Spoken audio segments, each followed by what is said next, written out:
Kagima 13 GM Babaylan 1. Kamusta mga kaagimat? Welcome back sa aking channel. Sa video natin ngayon ay ating pag-uusapan ang tungkol sa mutya na makukuha sa mga pantat at taglay nitong mga mahikagahong bertudes. Paki-like and subscribe lamang po mga kaagimat kung sakaling nagustuhan nyo ang mga ganitong sahing video. Maraming salamat po mga kaagimat. Ang mga pantat ay nakatira sa tubig. Madalas makita ito sa mga suba o ilog at sa mga sapa. Ang aura ng mga pantat ay may kahalintulad dito sa aura ng isang palos. Mayroong madulas na katawan na kapag sakaling hulihin ito mga kagimat na doon pa siya sa tubig ay mahihirapan ka talaga na mahuli ito. Ang mga pantat ay mayroon ding na mga mutya na tinataglay pero mahirap ito makuha at minsan lamang ito mabugna sa isang tinagnang aura. Ang mutya ng mga pantat ay makuha sa kanyang alatap, lapyadan silom na matatagpuan sa kanyang pinakaulo mga kagimat.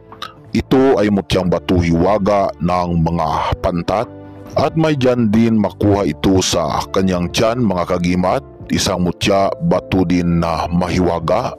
At ang panghuli ay makita ito mismo sa mga pantat na kanila itong iniluluwa mga kagimat, ang mutya batuhiwaga. Kaya kung sakali na makakita kayo mga kagimat ng pantat na mayroong kakaibang mutya, batuhiwaga sa kanilang katawan, ito ay inyong kunin at itago. At kung sakali na may kilala kayo ng mga antingeros o mga bularyo o mga babaylan, ay ipa-aura mo yan sa kanila o ipatingin kung ang sangkap na nakuha mo ay lihitimong mutya ng pantat at may persagahong bertudes na tinataglay mga kagimat. Tungkol naman sa may kagahong bertudes ng mutya pantat ay mayroon itong malakas na proteksyon at depensa sa ating katawan, pisikal at spiritual mga kagimat. Nakakatulong na mapalakas ang ating dungan at kalooban, panlaban sa mga usog, tampong, bugno at mga hiwit na mahika ng mga bruhang katalunan. May mabisang bertudes na mapalakas ang ating katawan at kalusugan at liwas sa mga kritikal na mga sakit. May mabisang gawong bertudes sa pampapasik o pampaliksi ng galaw mga kagimat at may kakaiba itong may kagahom na tinatawag na arkan lahom mga kagimat, salitang engkantados sa libreta mahika. Ibig sabihin madulas na kapangyarihan na malulusutan ang kahit anong panganib at mga pagsubok sa buhay. Proteksyon sa bala at patalim, at maganda din ang bertudes nito mga kagimat sa pampaswerte sa negosyo at pampaswerte sa trabaho. Pampaswerte din ito sa pangingisda at mga paggawa ng mga tangkop sa dagat.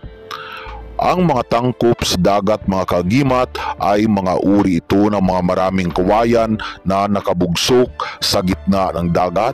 At mayroon itong mga lambat na screen sa ilalim ng mga kawayan na nakabugsok mga kagimat. At kung may sisilong at dadapo ng mga isda, sila ay matrap at mahuhuli ng lambat ng tangkop mga kagimat. Tangkop ang tawag namin yan mga kagimat ng mga babaylan unom. Kaya kapag may mutya ka ng pantat ay mabisang pampaswerte yan sa ating mga tangkop sa pangingisda sa dagat mga kagimat. Malakas yan na pang halina at pampadapo ng mga aura presensya ng mga isda papunta sa inyong lambat ng inyong tangkop mga kagimat. naman sa mga bawal ng sangkap na ito ay bawal na dalhin sa may sementeryo. Bawal kang mahakbangan kapag suot ang agimat na ito. Kailangan kunin mo na ito sa katawan bago gawin ang mga bawal para hindi lulusaw ang taglay niyang mahika gahom. Pero kapag sakaling nakalimutan at nagawa ang mga bawal, ang gagawin lang mga kaagimat ay pahiran lamang ito ng Divine Oil Aura Babaylan Unom para manumbalik ang taglay niyang mahika gahom.